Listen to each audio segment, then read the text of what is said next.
이런 건 몰라도 돼요 라는 것은 세상에 없습니다. 우리가 이런 것도 알아야 돼 싶은 것들까지 모조리 파헤쳐보는 시간, 꼬리에 꼬리를 무는 시사 공부 한탕.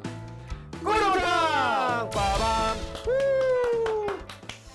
아, 티셔츠 예쁜데? 감사합니다. 야, 이거 한번 숨 막히는 뒤태. 숨 막히는 뒤태 좀 숨 막히는 뒤태 한번 보여드릴까요? 보여주세요.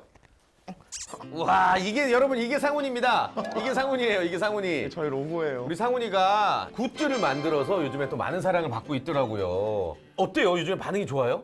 반응 좋잖아요. 네, 반응 좋습니다. 반응 와. 좋고 이제 저는 사실 반팔 티셔츠를 제가 네. 저한테 맞는 사이즈를 맨날 이제 모르는 영어 뒤져가면서 직구 하는 게 너무 귀찮아서 만들고 싶어서 만들었습니다. 직접? 네네. 야, 뭐 여러모로 널리 사랑을 받고 있는 것 같아서 참 좋네요. 감사합니다. 예, 예. 꼬리공탕으로도 더 유명해졌어요? 길 가다가 저분 퀴즈 잘 맞히는 분 아니야? 아, 진짜? 우리가 잘 맞춘 적이 없는데. 안 보신 분이에요, 그분. 자, 오늘도 재미와 지식 여러분들을 위해서 업그레이드 시켜드리기 위해서 열심히 노력을 했으니까 한번 제대로 풀어보도록 하겠습니다. 지니와 훈이의 꼬리공탕 출발! 출발! 키워드 드리겠습니다. 예. 우리, 뭐 세계 여행인데? 세계 여행입니다. 지니와 훈이는 약간 우리가 지식의 어떤 피로감을 느낄 때 맞습니다. 맞습니다. 약간 지칠 때 하고 강릉 가. 강릉으로 시작하겠습니다. 렛츠고 강릉. 강릉. 첫 번째 강릉 문제 드리겠습니다. 아, 강릉하면 초당 순두부지. 아, 네. 심심한 그 맛.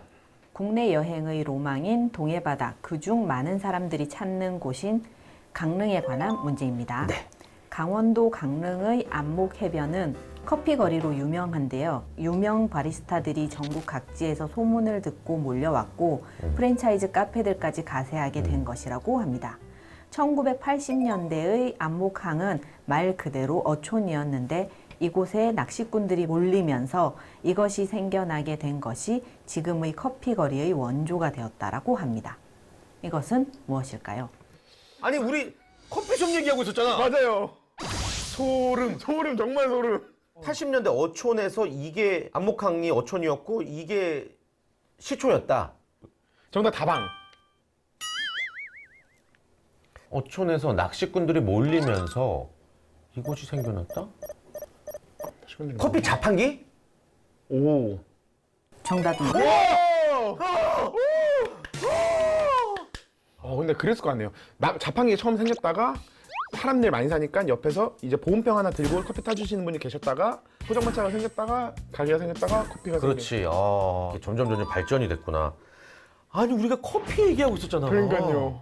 한 잔 두 잔 팔린다고 너네 커피숍. 맞아요. 와 그게 이게 소름이야 진짜 이거. 이런 게 다 안 남기죠, 사실. 아무 얘기나 또 해보자. 이게 네네네. 정답이 될 수도 있어. 맞아요. 아무 얘기나 해봐.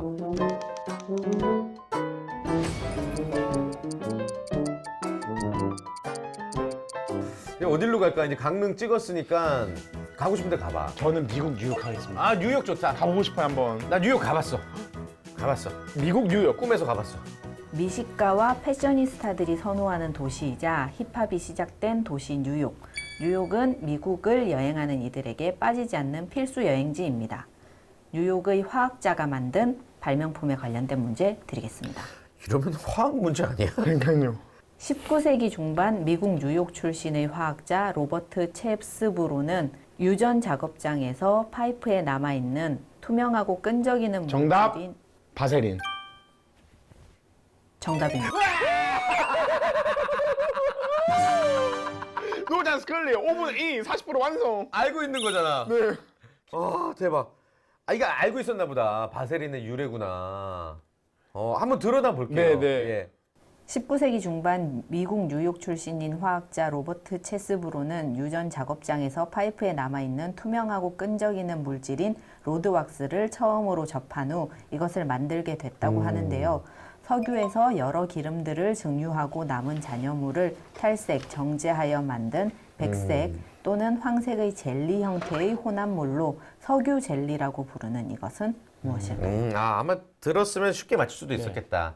그 인류가 만들어낸 이런 의약품이라든지 필수적으로 사용되는 그런 기가 막힌 발명들이 있단 말이야. 네. 뭐가 있을까? 난 바세린이랑 네. 붙이는 메모지. 포스트잇. 그거는 정말 대단한 발명. 같아. 맞아요, 맞아요. 꿀팁인데 알려줄게. 보통 이렇게 붙어 있잖아. 네, 근데 우리가 보통 뗄 때 네. 요렇게 뗀단 말이야. 네, 그러면 네, 이게 네. 돌돌 말려. 네. 그래서 이거를 아, 그래. 요렇게 떼래. 그 부분을 이렇게 가로로 떼면은 절대 휘지 않는다는 거. 그리고 뭐 스카치 테이프도 네. 그게 없었으면 어떻게 살았을까? 스카치 테이프.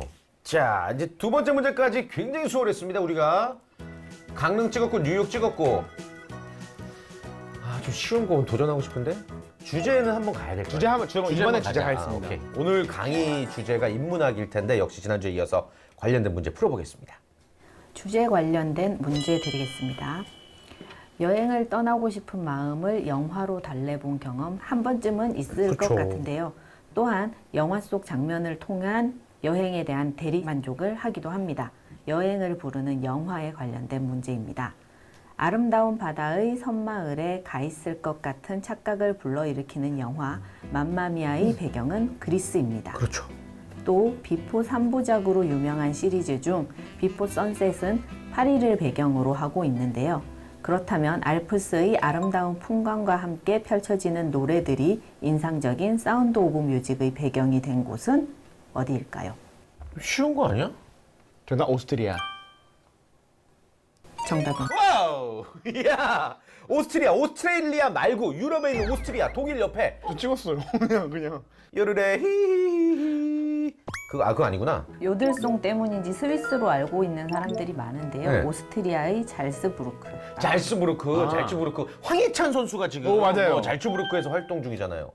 도레미파 솔라시로 먹을 수 있는 음식 이름 얘기하자. 오. 도미노 피자. 와 유튜브 감성인데? 레. 레몬 연어 허브 슬라이스. 와우.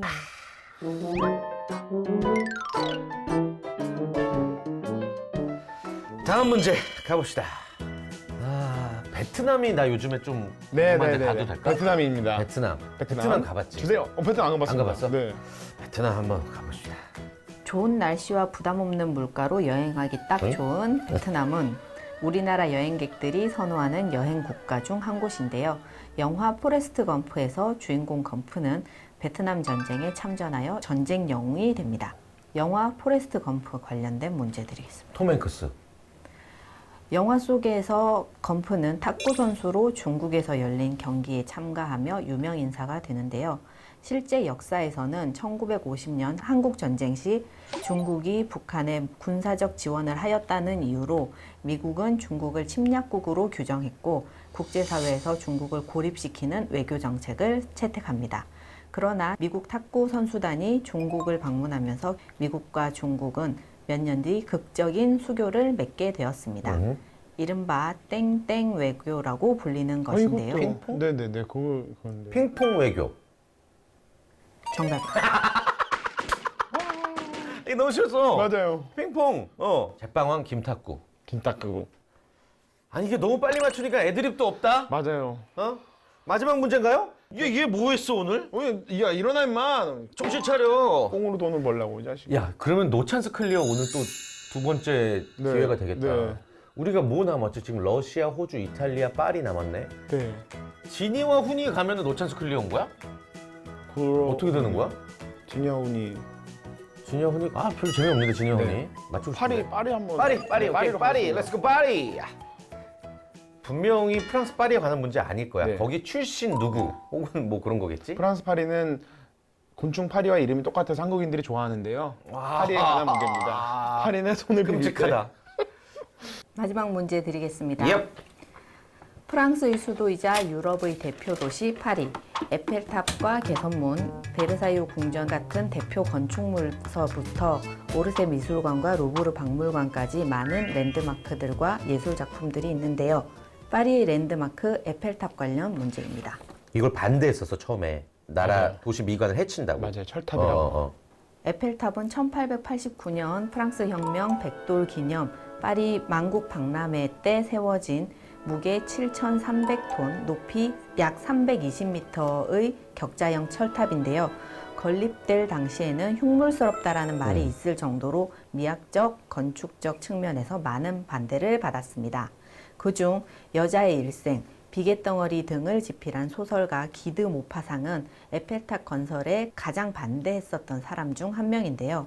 그는 탑이 건설된 후 에펠탑 1층에서 식사를 했다라고 합니다. 그가 식사를 하면서 한 말은 무엇이었을까요? 그러면은 그 사람이 말한 뉘앙스가 부정적인 거겠죠? 반대했으니까. 사람들이 인식이 바뀐 게 좀 시간이 지나고 나서 보다 보니까 괜찮네가 된 거죠.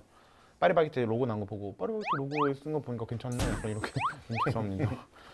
그 유명한 말입니까? 뭐 예를 들어서 나폴레옹의 이산이 아닌가 봐 이런 거 같은 거예요?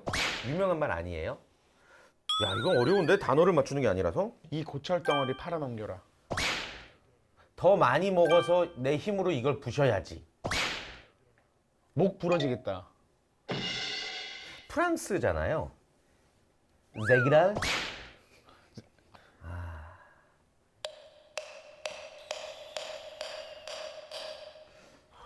밥을 먹으면서 걔는 책상에 앉아서 먹었겠죠? 야외 테이블이 있어서 1층 밑에서 봤다고 했으니까 이걸 본 거죠. 멀미나겠다. 이거 맞나요? 제가 그때 그 상황 구현한 건? 한밭집이 있었나? 그때 공사 중이면? 에펠탑을 굉장히 반대했던 사람이 에펠탑에서 밥을 먹었던 게 굉장히 아이러니하잖아요. 그쵸. 네. 그게 힌트. 그러니까 반대해놓고서 왜 자기는 거기서 밥을 먹어? 오늘이 멸망의 날이다. 인생 끝. 안 되겠다. 아유, 감이 안 온다. 진짜 감이 안 온다. 야, 이게 만약에 이구동성 힌트 나오면 어떻게 돼요? 한번 가보자. 네, 제가 돌리겠습니다. 하나, 둘, 셋. 객관식 힌트다. 와우. 3지가요? 4지인가요? 4지 선다. 오케이. 보기 드리겠습니다. 1번 오래 보아야 사랑스럽다. 누가 봐도 한국 시인이 하신 말씀 아닌가요? 이거 그래야 너도 이쁘다. 네. 네. 2번 이곳은 밥 먹는 것이 제일 좋은 곳이었는데. 3번 이곳이 파리에서 이 흉측한 건물이 안 보이는 유일한 장소다. 4번 이제 저 탑을 질투해야겠군. 2번 아니면 3번 같아. 네, 저는 3번이 이제 모파상이 했을 법한 얘기라고 생각하는데 이곳이 파리에서 제일 흉측스러운 건물을 안 볼 수 있는 곳이다. 그러니까 1층에서 봤다는 등잔 거네. 밑이니까 오케이. 안 보인다. 정답 3번. 정답입니다. 정답입니다. 그 되게 멋있다. 역설적인 거를 약간 퍼포먼스 하는 것도 있고. 그래, 그 생각 못했다. 나는 1층에서 당연히 보일 거라 생각했지. 네. 그 생각 믿지 못했네. 오늘도 문제 성공!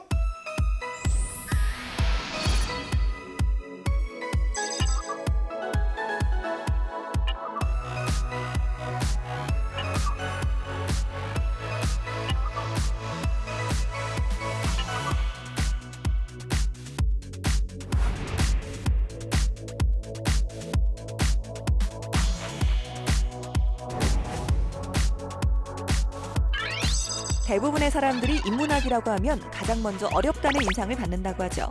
하지만 여행은 어떤가요? 여행을 두고 어렵다는 생각을 하는 사람은 거의 없을 것 같은데요. 집에서 가까운 곳부터 비행기를 타고 멀리 날아가야 하는 곳, 짧게는 하루에서 길게는 몇 달, 몇 년에 걸친 여행까지 너무도 다양한 여행지와 여행 방법이 있지만 한 가지 공통점은 누구에게나 여행은 즐거움이자 늘 설레는 일이라는 것입니다. 그렇다면 여행을 통해 인문학에 접근해보는 건 어떨까요? 예술작품이란 그것을 창조한 예술가의 삶을 잘게 부순 후 그 부순 조각들로 다시 새롭게 쌓아 올린 건물과도 같습니다. 따라서 그냥 접근하는 것과 그 예술가의 인생을 알고 나서 접근하는 것은 분명히 큰 차이가 있죠.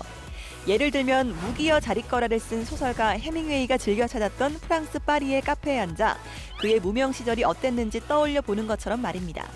예술가의 인생을 알고 작품을 접하는 것은 작품 속의 주인공을 이해하고 예술가에게 공감하며 나아가 자신을 아는 데에 큰 도움이 됩니다. 우리가 인문학을 하는 것은 나를 이해하고 또 나와 다름을 포용하기 위함인데요. 혼자서 떠나는 여행은 사유를, 함께 떠나는 여행은 공감을 가져다 줍니다. 진정한 여행은 새로운 풍경을 찾아 떠나는 것이 아니라 세상을 바라보는 눈을 가지는 것이 아닐까 싶은데요. 랜드마크에서 사진만 찍고 돌아오는 겉핥기식의 여행보다는 책과 함께 또는 예술 작품을 창조한 예술가의 삶이 있는 곳으로 여행을 떠나보면 좋을 것 같습니다. 전문가와 함께하는 딥 러닝 시간, 꼬리에 꼬리를 무는 질문. 자, 오늘도 지난주에 이어서 저희를 멋진 인문학의 세계로 안내해 주실 박수영 대표님 자리해 주셨습니다. 안녕하세요. 안녕하세요. 안녕하세요.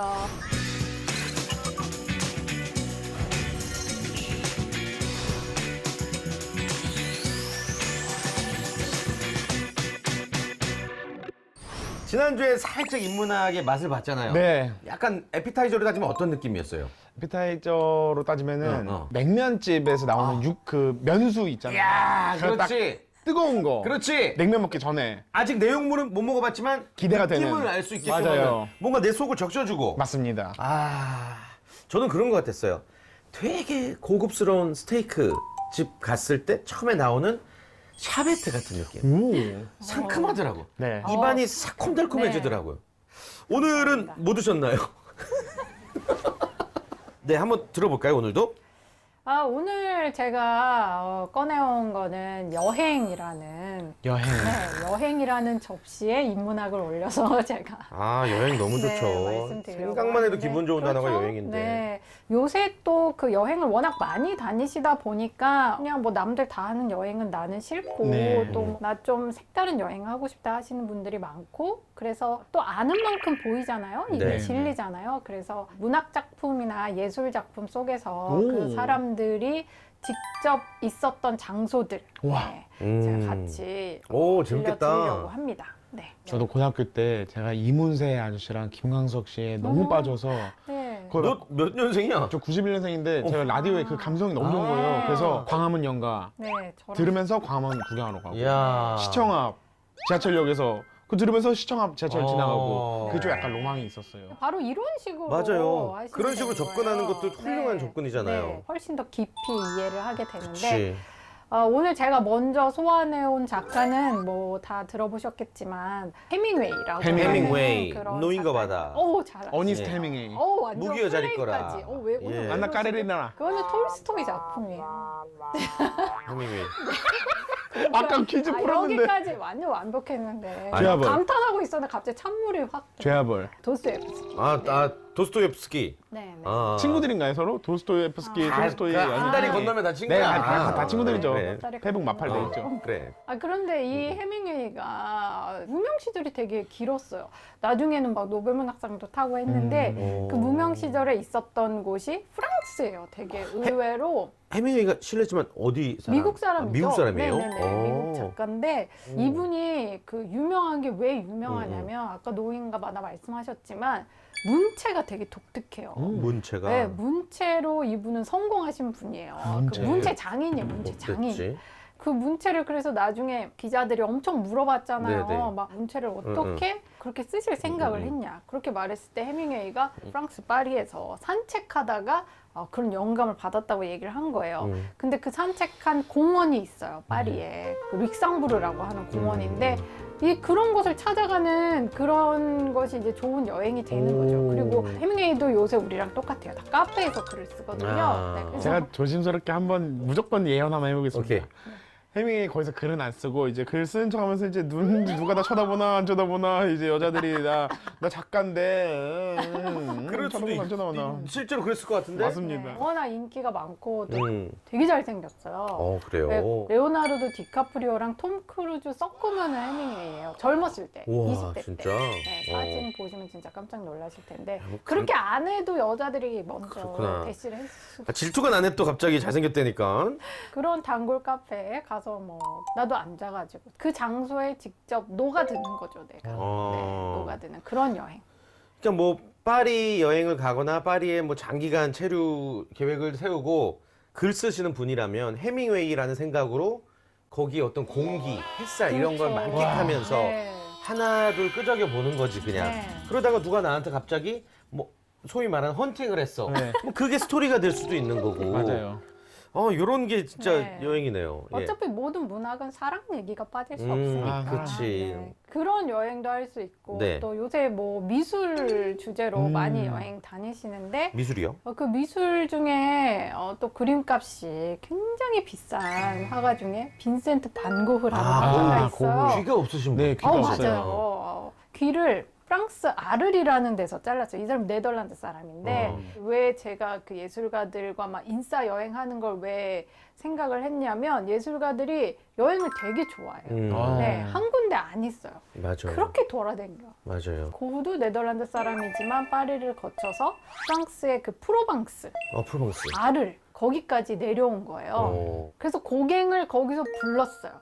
고갱이라고 파이티 여인들 그린 네. 화가가 있는데 오라고 한 거예요. 고갱을 너무 좋아해가지고 친구로 안 간다고 막 버팅기다가 나중에 갔어요. 네. 그래서 이제 너무 기쁘잖아요. 어서 오갱 막 이러면서 이제 좋아했는데 완전히 성격이 안 맞아요. 둘이. 둘이 술 먹고 막 처음에는 한 2시간 좋다가 먹다 보니까 근데 왜 처음에는 안 온다 했냐?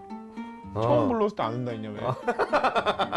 그렇지, 이렇게 그렇지. 약간 슬슬 긁으면서 시작하는 거 그렇지, 있잖아요. 그렇지. 원래 오랜 만난 친구들이 이렇게 시작하잖아요. 맞아. 딱 2시간 좋고 그렇다. 너 고등학교 때 그래도 기억 안 나요? 서운한 아, 얘기하고. 맞다. 아무튼 뭐 어떤 이유가 있었겠죠? 싸웠겠죠? 네. 네. 그런데도 불구하고 고흐는 고갱이 떠나지 않았으면 하는 거예요. 고갱은 아르리고 뭐고 다 팽개치고 네. 도망가려고 하는데 고흐는 그게 너무 생각만 해도 상처가 되는 거예요.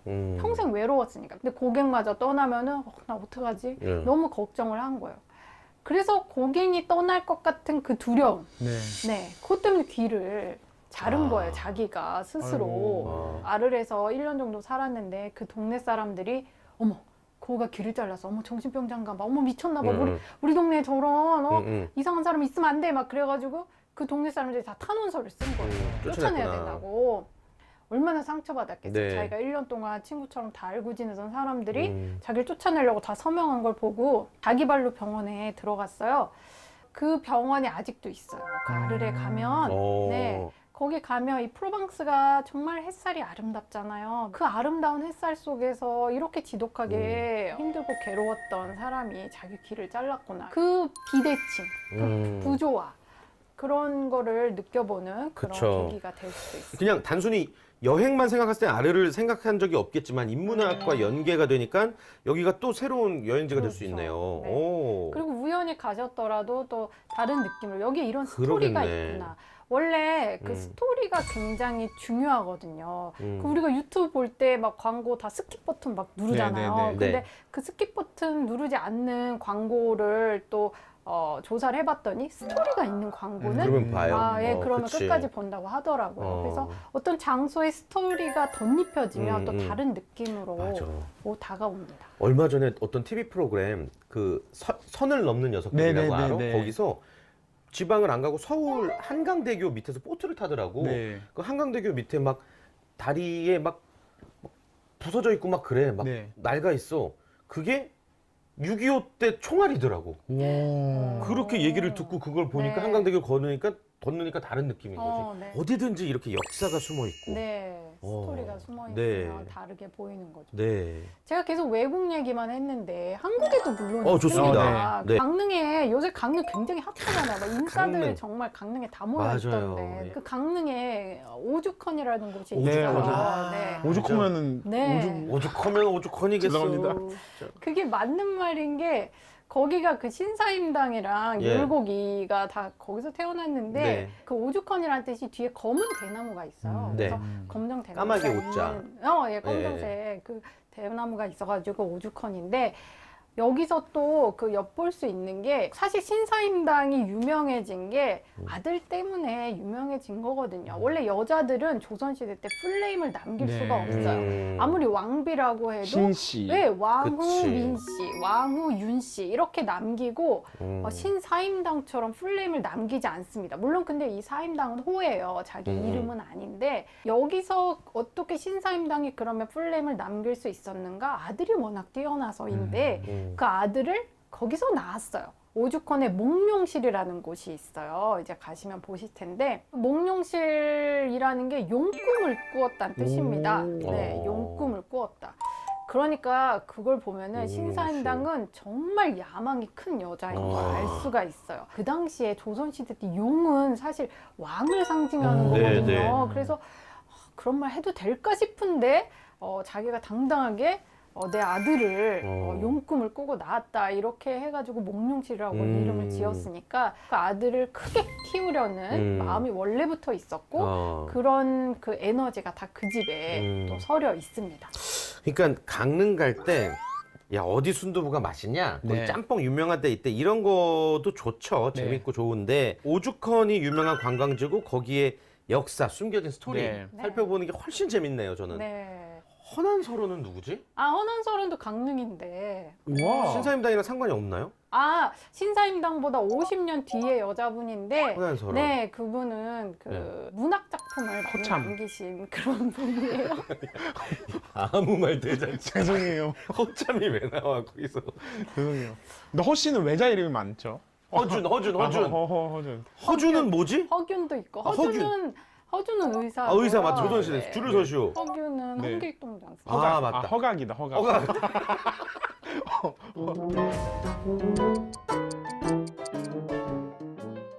근데 제가 이렇게 네. 그 여행과 인문학을 엮는 게 이유가 뭐냐면 네. 원래부터 독서랑 여행이 DNA가 같아요. 독서는 앉아서 하는 여행이고 여행은 서서 하는 독서라는 걸 와, 명언이다. 네. 근데 둘이 사실 쌍둥이에요. 근데 어떤 면에서 쌍둥이냐면 우리가 체험을 한다는 데에서 쌍둥이가 되는 거예요. 네. 물론 제일 좋은 거는 직접 체험이죠. 제가 지금 말씀드린 것처럼 프랑스 멋있는 것 같아. 내가 프랑스에 가봐야겠어. 라고 생각을 하지만 프랑스에 대한 뭐 책을 100권 읽는 것보다는 프랑스 한번 가보는 게 낫잖아요. 우리가 보통 인문학 얘기하면 책이 제일 중요한 게 아닐까. 책이 뭐 정말 뭐 고급지고 좋은 수단인 건 맞지만 책은 그냥 간접 체험밖에 될 수가 없죠. 네. 우리가 뭐 의사가 있는데 막 의대 가서 공부를 진짜 열심히 했어. 근데 수술을 한 번도 안 해봤어.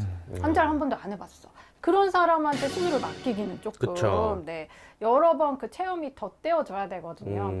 그래서 괴테가 그 독일 작가 괴테가 이런 말을 했어요. 그 피그말리온 효과 아세요? 네. 알죠. 피그말리온 이제 자기가 막 열심히 빚었더니 피그말리온이 빚은 그 여자가 갈라티아가 돼서 와가지고 말을 걸었을 때 피그말리온이 받았던 그 감동. 그러니까 우리가 아무리 어딜 가보고 싶어가지고 막 지금 막 오죽헌이고 막 이제 머릿속에 막 그림을 그렸는데 직접 가보면 내가 생각한 거에 몇 배의 감동이 있다는 거죠. 네, 정말 다르다는 거죠. 진짜. 그래서 항상 뭐 책으로 공부하고 하는 것도 좋지만 직접 가는 게 제일 중요하다.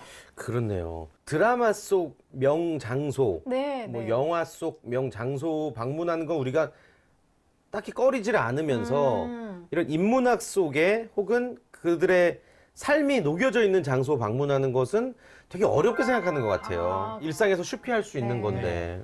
역시 인문학은 갈 길이 멀군요. 야, 우리도 훌륭한 사람이 돼서 네. 그 우리의 어떤 생가터. 생가라든지 이런 걸 좀 이렇게 여행지로 만들고 싶은데 실제로 지금 그 송중기 씨 네. 아닌가?